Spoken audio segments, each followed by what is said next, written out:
Assalamualaikum warahmatullahi wabarakatuh. Selamat datang di EduScience Indonesia, channel pembelajaran sains masa kini.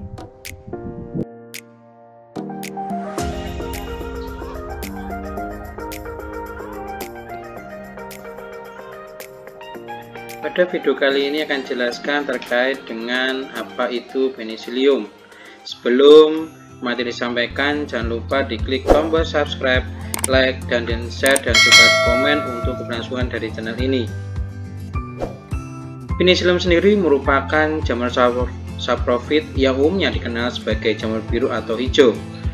Menurut Reber dan Tom, pada tahun 1949, genus Penicillium mencakup 136 spesies yang tersebar di seluruh dunia, mudah ditemukan di tanah, di udara, pada buah-buahan yang membusuk, sayuran dan daging, dan lain-lain. Penicillium sp memiliki ciri hifa bersepta dan membentuk badan spora yang disebut sebagai conidium. Conidium sendiri berbeda dengan sporangium karena tidak memiliki selubung pelindung seperti halnya sporangium. Penicillin merupakan salah satu produk dari Penicillium. Penicillin pertama kali ditemukan oleh Sir Alexander Fleming pada tahun 1929 di Rumah Sakit St. Mary, London. Penelitian ini dilakukan tidak sengaja, yaitu adanya bakteri Staphylococcus aureus pada luka sebenarnya bisul, carbuncles, sepsis, dan luka bakar yang terkontaminasi dengan spora jamur Penicillium notatum. Setelah beberapa saat, ternyata pertumbuhan dari bakteri Staphylococcus aureus mengalami kematian dan menunjukkan zona litik di sekitarnya.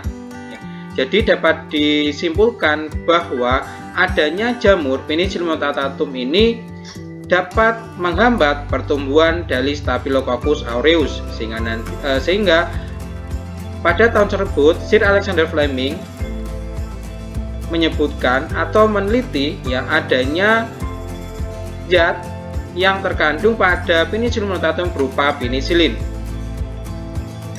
Adapun struktur dari vegetatif pada penicillium, yaitu tubuh vegetatifnya berupa miselium. Jadi miselium pada jenis kapang ini yaitu bercabang banyak dan hifa bersepta, terdiri dari sel beringin tipis yang mengandung satu sampai banyak inti.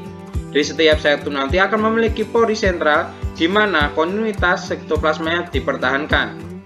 Sedangkan ada beberapa misela tumbuh lebih dalam ke substratum untuk menyerap bahan makanan yang ada di dan yang lainnya. Jadi berdasarkan nanti bahwa pada bagian miseliumnya nanti atau miselia nanti banyak tumbuh, istilahnya banyak cabang-cabangnya sehingga nanti mudah untuk menyerap makanan. Ini adalah gambaran dari struktur vegetatif yang ada pada Penicillium, di mana pada bagian atas nanti ada conidium, di mana nanti sebagai tempat pembentukan spora, kemudian ada conidogeneus, kemudian ada sel sporotim conidogeneus cell, kemudian ada cabang sel, kemudian ada branch dan ada basal dari conidiophore.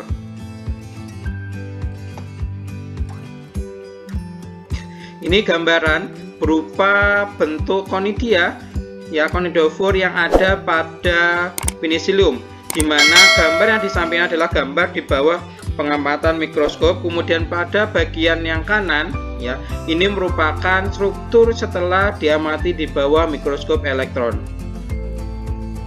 Adapun beberapa model dari bentuk cabang yang ada pada Penicillium. Yang pertama yaitu monovertikulat, di mana pada jenis ini dia tidak memiliki cabang, sehingga nanti dia tidak akan ada namanya puncak conidium di dalam conidiophore. Kemudian yang kedua yaitu bivertikulat asimetrik, di mana dia memiliki satu cabang tetapi tersusun atas asimetrik yang memiliki sumbunya.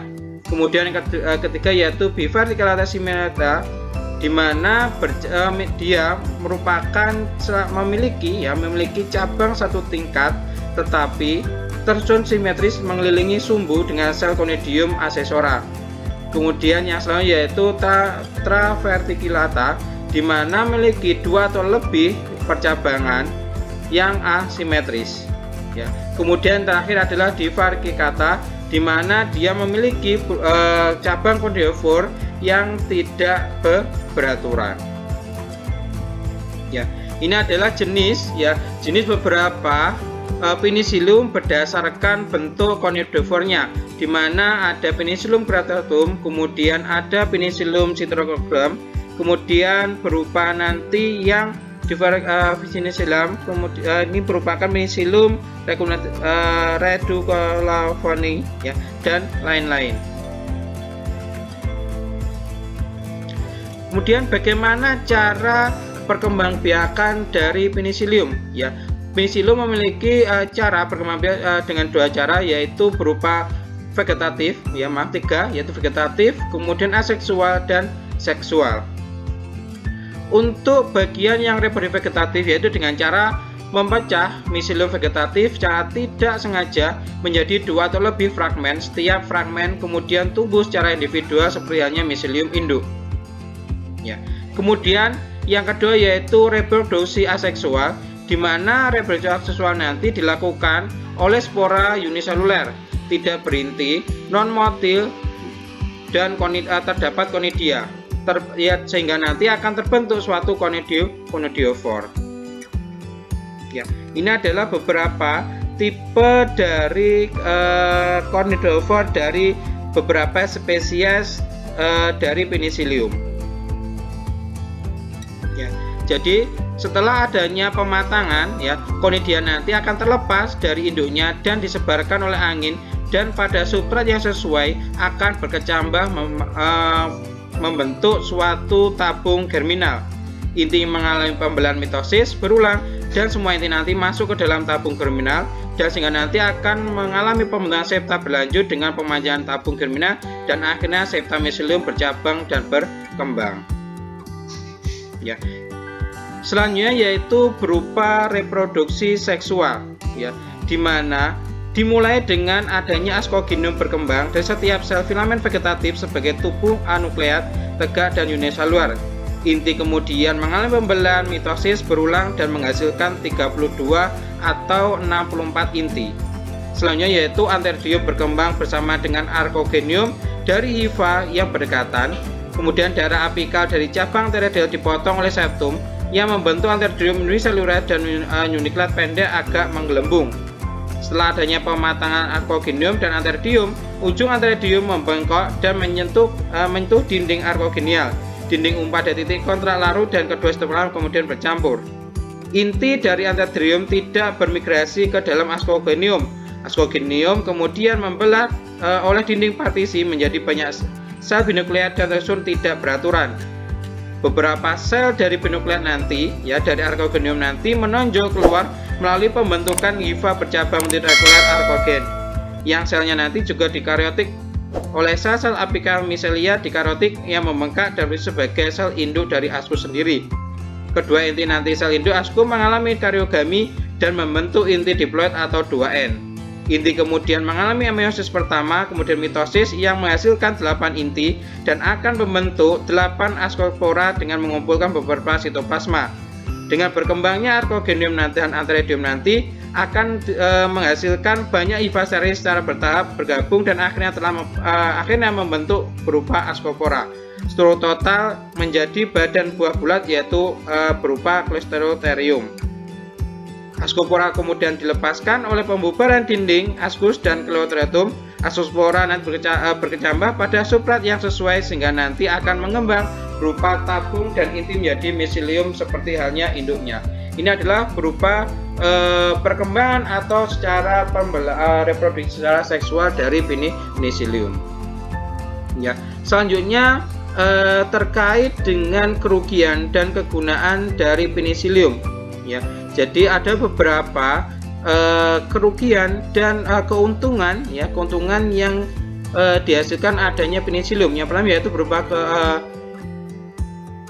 kerugian, yaitu adanya Penicillium divaricum, ya, dia nanti akan, ya, sebenarnya ada beberapa, ya ada Purpurgeranium, Combina desmanum nanti, dan nanti bisa merusak beberapa jenis sebenarnya kayak apel, kemudian jeruk dan anggur ya. Jadi dia nanti akan membuat suatu spot ya, dimana juga nanti dia akan merubah struktur dari hostnya tadi. Kemudian ada bagian dari miselium yang menguntungkan, ya sebenarnya ada Penicillium notatum, kemudian ada Digiatantum, Italium dan Chrysogenium, kemudian ada Rheocoverti dan Cambibibeda, di mana beberapa dari jenis Penicillium nanti akan menghasilkan berupa antibiotik. Sebenarnya ada Penicillium, kemudian ada Greencefalium, kemudian ada berupa yang Rheocoverti dan Camerbentin nanti dia nanti juga berguna untuk hidrolisis adanya lemak ya, dan juga nanti memberikan rasa pada beberapa keju ya. Ini adalah gambaran ya, dimana adanya Penicillium ya yang ditumbuhkan pada media yang terdapat bakteri. Ini menunjukkan adanya struktur ya, atau menunjukkan adanya zona hambat pada bakteri ya. Ini adalah gambaran beberapa jenis ya, jenis dari Penicillium yang dapat digunakan sebagai pelafor dalam pembuatan keju, yaitu berupa keju jenis chambered cheese dan Beaufort dari cheese itu sendiri ya. Kemudian ternyata selain dia nanti juga menguntungkan dan merugikan, ternyata setelah ada beberapa penelitian, ternyata dari Penicillium nanti juga menghasilkan suatu toksin. Jadi beberapa spesies Penicillium nanti diketahui menghasilkan toksin yang menyebabkan mycotoxosis, sebenarnya Zellerius syndrome, dan infeksi pada manusia atau hewan. Contohnya yaitu berupa rubbertoxin yang diproduksi oleh Penicillium rubrum dan Penicillium purpureum yang dapat menyebabkan nekrosis pada hati. Kemudian ada patulin yang diproduksi oleh Penicillium urticase, kemudian ada expansum dan Penicillium giganteus yang dapat menyebabkan neurotoksik. Kemudian ada asam sikloparazionik dan ada toksin tremogenik, yaitu yang dihasilkan oleh Penicillium cyclopium yang dapat menyebabkan adanya neurotoksik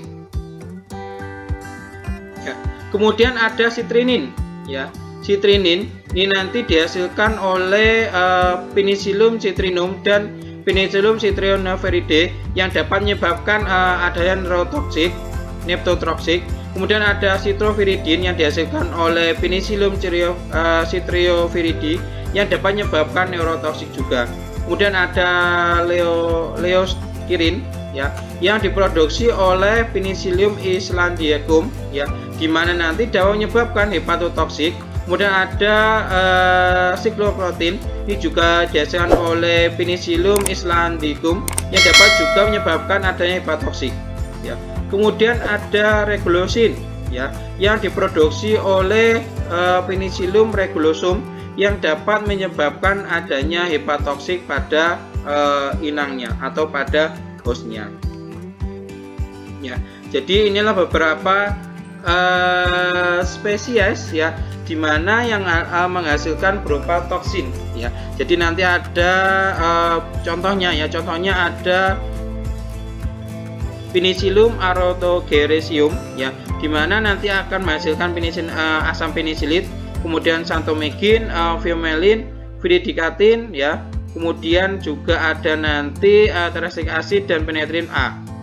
Kemudian ada Penicillium crustosum ya, dia nanti akan menghasilkan Penicillium A, kemudian Rhecotherium C, kemudian Isofumiga clavines, dan ada tetrastrian acid viridin ya. Kemudian ada Penicillium citrinum yang menghasilkan citrinin ya. Ini adalah beberapa spesies dari Penicillium yang dapat menghasilkan suatu racun atau toksin ya. Ini juga ya, jadi ada beberapa banyak sekali dari Penicillium nanti juga dia dapat menyebabkan kerugian ya. Jadi contohnya nanti ada Penicillium histosum yang nanti menghasilkan Rhecotherium C dan tetrastrian acid, kemudian ada Penicillium regulosum nanti menghasilkan regulosin, kemudian ada Penicillium salitum nanti menghasilkan viridikatin, kemudian ada Penicillium variability yang menghasilkan rugolesin. Ya, ini adalah gambaran ya di mana adanya mikotoksin pada buah apel ya yang disebabkan adanya mitosis berupa patulin ya. Dia nanti akan menyebabkan suatu bercak ya, sehingga nanti akan merusak dinding ya, dinding dari dinding ataupun kulit dari apel, sehingga nanti akan mengalami pembusukan yang disebabkan adanya mikotoksin pada patulin, sehingga nanti kalau nanti masuk atau kemakan pada manusia ataupun hewan, dia nanti cepat menyebabkan suatu penyakit. Demikianlah penjelasan terkait dengan Penicillium. Terima kasih atas perhatiannya. Jangan lupa diklik tombol subscribe, like, dan di-share, dan jangan lupa di komen untuk penasaran dan channel ini. Terima kasih perhatiannya. Sampai berjumpa lagi pada video-video berikutnya. Salam EduScience Indonesia.